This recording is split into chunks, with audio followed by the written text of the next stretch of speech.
Namaste, yogis and yoginis. Welcome once again to Yoga with Vague Body Parts. And today we're taking care of our ankles. And if you're like me, that I've sprained my ankles like 7 and 6 times, I don't know, I just lost count when I was a kid. They really need love in any case. So without further ado, let's start in the middle of the mat so you can see me well. And we're going to start just doing some sort of warming up. So we're going to go extending and flexing, extending and flexing. If you have issues, you can use a wall with your balance, but it's also a great one to just also work the core, just warm up the whole body, make sure you find your balance. As it extend and flex as much as you can. And you can bring your toes with you too.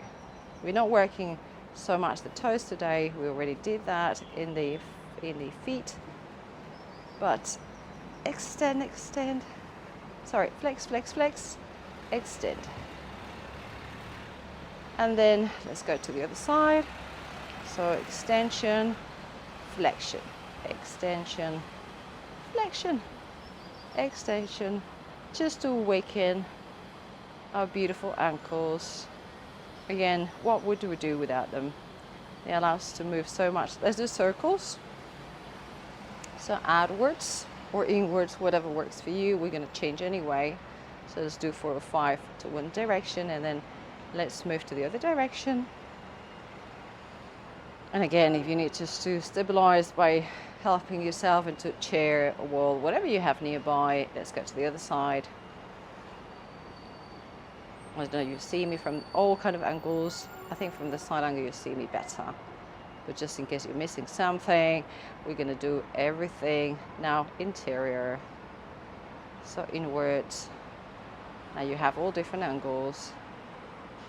And there you go. So they're already a little bit warm. We're going to walk.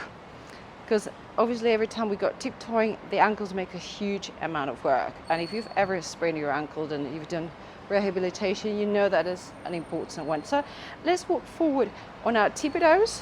Well, let's start just doing some tippy toes to start with. So go up and down. Inhale, exhale, inhale, try to reach as high as possible. Exhale, inhale, exhale, inhale, exhale. And let's try to stay here a bit longer. Inhale, exhale, keep breathing, don't hold the inhale, otherwise you'll have problems and you get a bit red. So stay, look at it, drishti, which is a focal point that is not moving. Stay. If you fall, don't worry, come up again, and let's go down. And that should be already quite warm. And let's do that just walking, so a little bit of motion. So we're going to walk on the tippy toes, but slowly. You don't have to go in a rush, like a little gazer. Very slowly, like really tiny little feet. Ding, ding, ding, ding, ding. In a very, very small step. And when you reach the top of a mat, we're going to walk on the heels. So leave the toes and let's do that flexion. Let's see, also again, very, very tiny. Or sometimes you just go all over the place, and the tiniest is not so tiniest anymore. Let's walk backwards.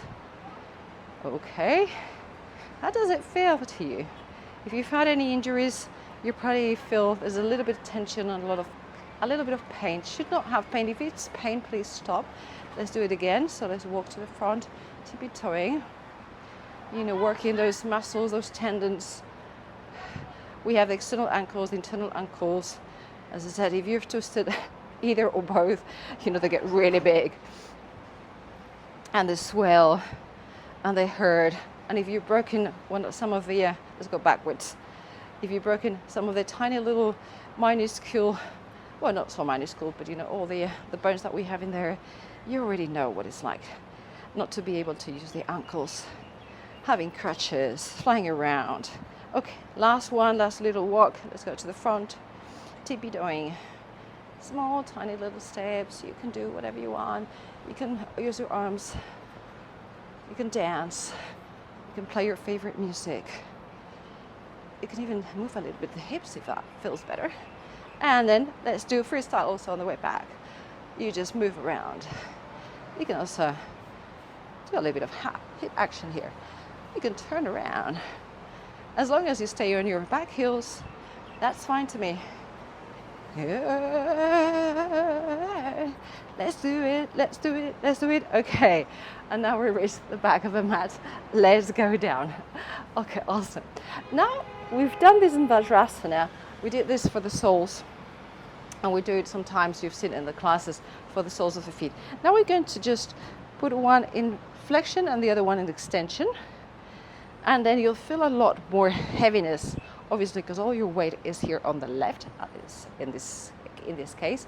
So you probably feel a lot of weight and a lot of tension here. Let's go a little bit backwards. And if you think, oh, this is too much, just stay vertical, because obviously you're putting more weight, and see how it feels. And you're probably going, oh, that is intense in the Achilles heel, in the ankle, in the sole of the foot, in the toes. It's quite intense for everything. Okay, let's go up again. So as I said, if you want to stay here, that's also perfectly beautiful. Let's change. Give it a little bit of a slap. Let's do the right one. So tap the toes. And if this is enough, just keep it here. Keep it cool. If you think, okay, I'm going to try a little bit. You can also, if you have blocks, you can prop yourself, whether it's on the higher side, so you can go like this. You can use it just to bring the floor up a little bit, or you can just leave the blocks aside. I always like to have my blocks nearby, just in case, and then do this super flexion of the ankle. And breathe. Come up again slowly, and give a bit of a slap. Okay, and now we're going to do what for me is the heaviest of all of them, which is, let's come to the middle, so we have a space in the back. Just sit down in normal Vajrasana, so now we're not flexing the feet, but we're going to go backwards. And that is, at least for me, super intense. Some people go to the very back. I don't have that flexibility. So if you think, okay, this is enough for me, okay, let's do this. So let's just swing forth and back. If that's like too intense, just leave it here.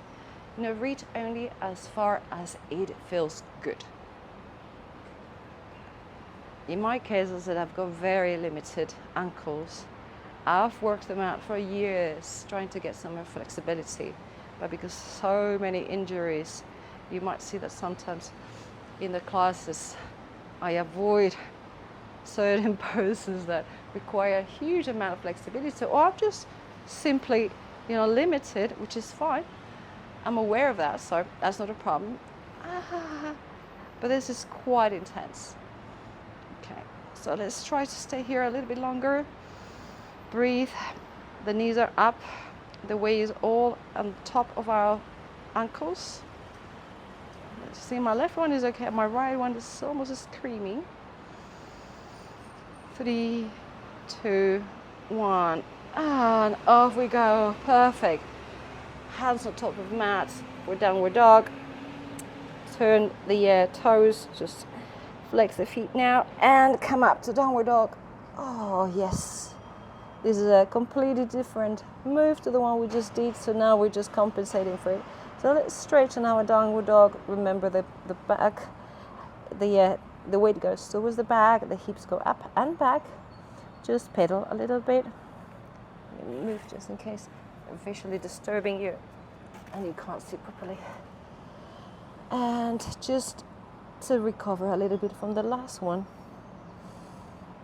And from here we're going to lift the right leg a little bit. We're not doing anything special. We're just going to bring the leg to the front between the hands. And at the moment we're just going to rest the knee for a second, because what we're going to do is we're going to do flexions. Normally we would not go with the knee beyond the ankle. That's not normally what we do. But in this case, because we're going to be working the ankles, it's a very controlled move. So if you think, okay, if you're like this and you've got the toes tucked or untucked, it doesn't really matter. You can just check how far does it go. because we are focusing on the ankle, yeah? So how far do you go here? I mean, can you flex a little bit more? And if you think it doesn't really feel like anything, tuck the toes, leave the knee, and then go a little bit forward. As long as your knee does not have any impact. So we're just working here the ankle. You can also lift the heel and see how it goes.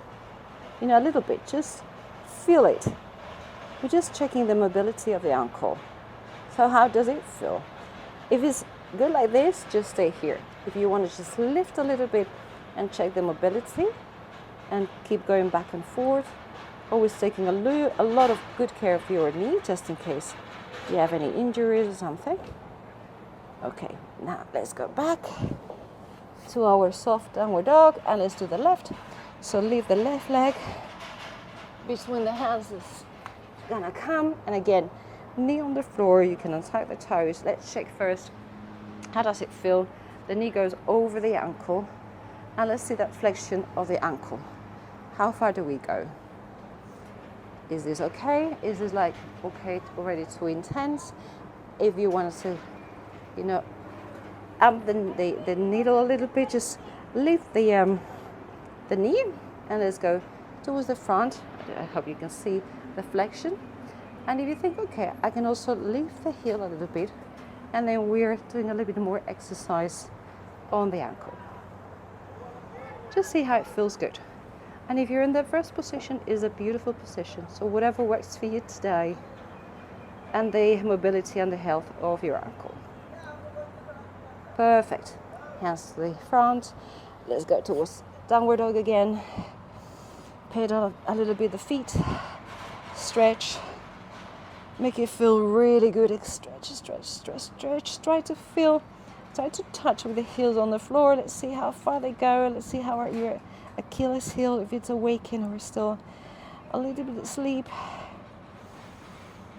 Stretch, stretch. And now let's go.